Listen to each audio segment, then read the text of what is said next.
Welcome back, everybody. Let's play Marvel Saga Kororinpa. We have constructed a submarine out of a can, some screws, and a periscope. I don't really know what the periscope was made of. We just found it complete. An ant-sized periscope. I don't really know how I'm following these ants along, but whatever.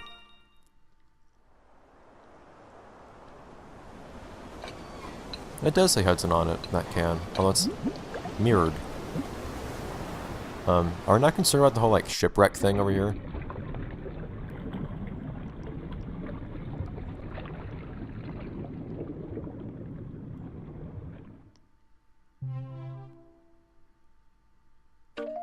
Ta-da! And it's just normal levels and whatnot, but we made a really big deal out of it, so let's appreciate it while we can. Alright, so we're gonna go back to the marble because, using that pig was terrible. Ta-da! They have some nice lighting effects, though. Alright, so we're gonna have to start looking for green gems again, too, wherever those are. I don't see where the green gem is in this one. But you know what? That's not a problem. Because what you can do, something that I forgot about, is hit this map function. It actually lets you look wherever you want to in a frozen world. Issue is, it only lets you stay on the one vertical level that you're already on, I think. So, oh. Wait, how did I just switch? Okay, so it seems like, oh, that's creative. That's really weird, but creative. So, I don't know how to, like, explain this in words alone. So, if I have my Wii remote oriented to where the D-pad is horizontal, like completely laterally horizontal, then if I press up on the D-pad, then I'm basically pressing forwards, because that direction on the D-pad is forwards. But if I orient the Wii remote such that up on the D-pad is literally physically pointing upwards, like towards my ceiling, then it actually makes me point upwards. Yeah, so I'm holding up right now. I'm orienting the Wii remote in multiple ways, and it's changing the direction that's shifting me in. That's really cool. I don't know why they would implement it that way instead of using buttons or something, but it's kind of cool. So anyways, if you so desire, you can figure out the universe's secrets this way. So, for example, how might I get to this green gem? I will just have to... So whenever I get over here,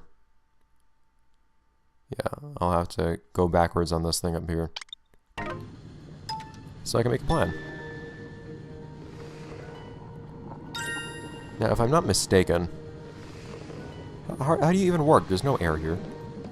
So if I'm not mistaken, the ocean... Whoa, got a little bit of lag there. The ocean is the... Well, the very, very few places in this game where you unlock things just by completing that area. I don't remember if it's by completing the entirety of the ocean, or if it's just by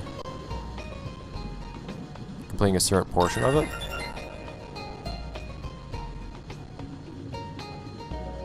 But, look at that shark in the background. But in any case,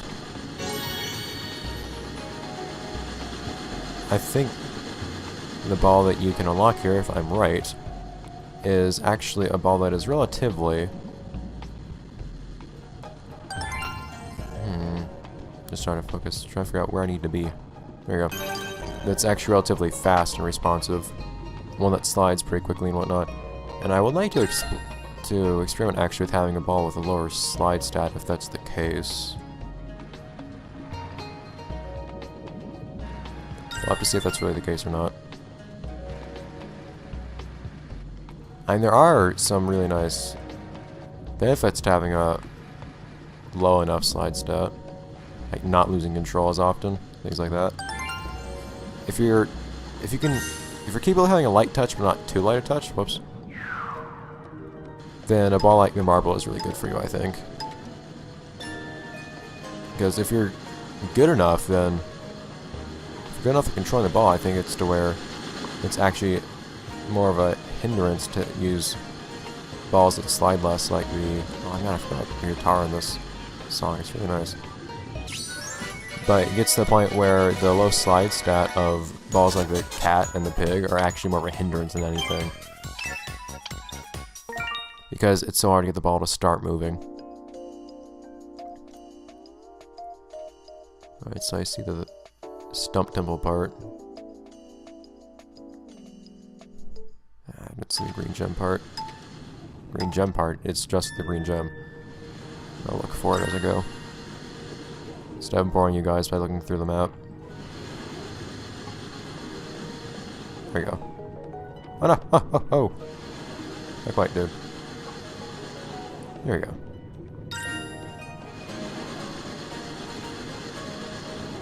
It's nice and calm though. It's nice, calm, and pretty. Place! Yeah, this ball does bounce a little bit at least. Which I don't much care for. I don't really like having any kind of bounce. I don't see bounce as a good stat to have ever.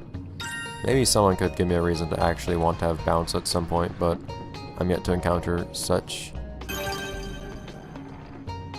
a thing that will convince me.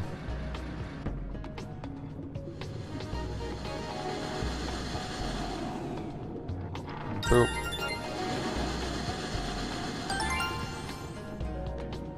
Being a little bit more confident.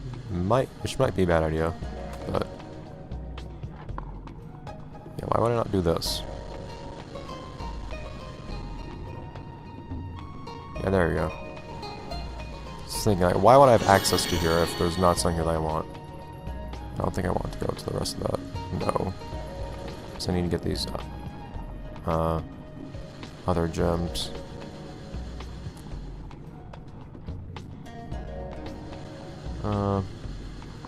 There you go. Just think, you kind of need to commit to some of these motions sometimes. Like a full 90-degree turn. You can do it without the ball going haywire, but you need to jump right into it. Alright. Yeah, so maybe I will manage to graduate to a better ball at some point. One that has a lower slide stat. Because then, if you have a ball with a low slide stat, that gives you the added benefit of being able to make your ball move. Start moving really quickly. You don't have that stage of not being able to get yourself moving for a moment whenever you try to start moving. So basically it's really good for timing things and for getting good times. But I'm not interested in getting good times, so all I need is the ability to time things. So I guess it's not really that all important being able to use a ball with a lower slide stat. Oh well. It'll be a nice new experience. And that extra control I have with a ball like the marble, oh hi green gem, certainly is helpful when I'm getting into more and more difficult levels throughout the game anyways. I did not see the stump part. Oh, there you are, stump part. Hi.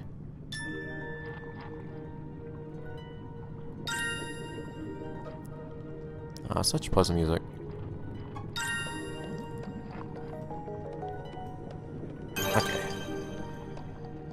I am still in the process of figuring out all the names for different tracks in this game, because you don't know the name for a track until you actually unlock that track in this game. You unlock the tracks by actually playing the game.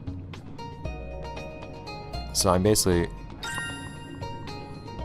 working out bits of the soundtrack. Whoa. I wish sticky things made you bounce less. But anyways, I'm working out bits of the soundtrack by doing this Let's Play, essentially. So it's working out. Okay. So I've collected the green... Did I collect the green gem? I think I did. I wasn't really paying much attention. Why do I think I collected the green gem? I don't think I actually have.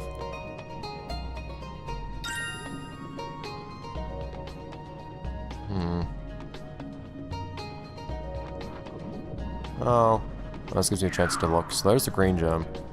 And the... Yeah, I already collected the stump temple part. Alright. And all the 90-degree stuff just makes the controls a little bit more tough. Because, I don't remember if I explained this before or not, but the way the Wii measures rotation with the remote is, it basically says the remote is, rotated however many degrees in this direction, this one direction. It's like a vector sort of thing. It's essentially a vector in a circle. I don't like how that's... Oh, wait. I think I see what we're doing here.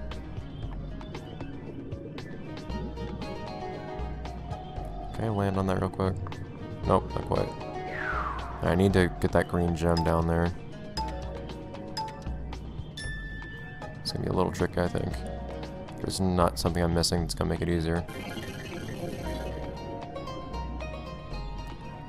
But because of that, when you're trying to work within something that's already rotating 90 degrees, it's not so simple as saying however far in this direction, then however far in this direction. Oh no, I actually did have it right. Darn it. Approaching this from the wrong side. So what I need to do is I need to... Come on. Whoa.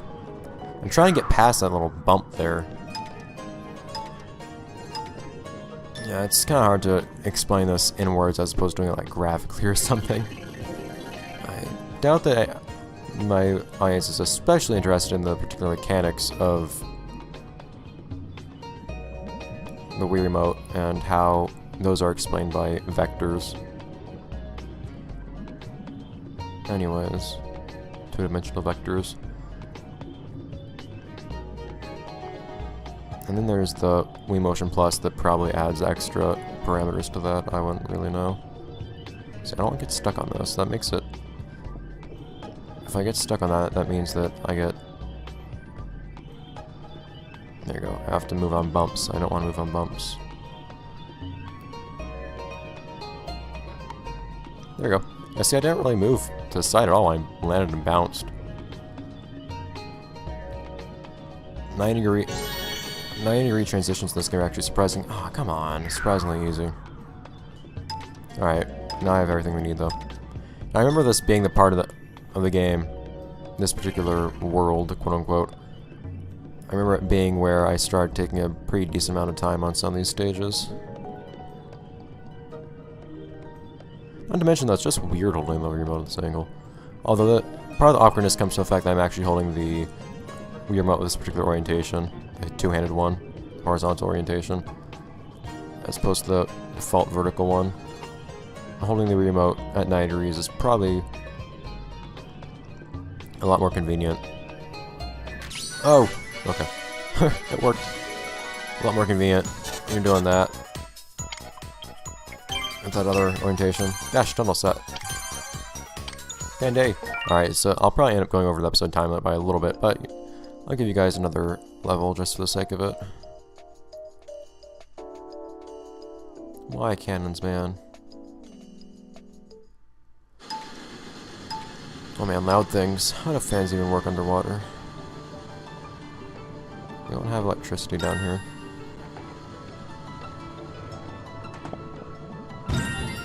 Ah! They don't like it. You need to get used to being quick with those cannons, man.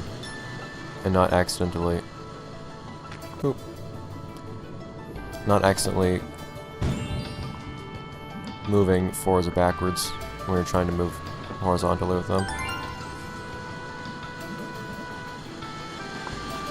Hello. I don't think. Yeah, okay.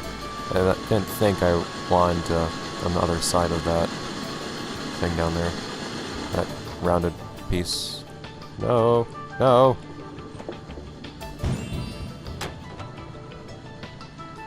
There you go.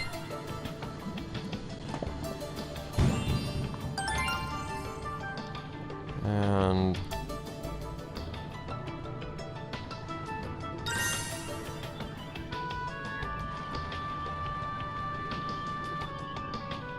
Alright, so I'm gonna need to do one 90 degree drop, and then...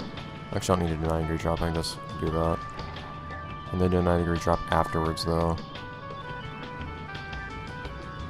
Which I've been getting pretty decent at, I think. Yeah, look at that. It's not so hard.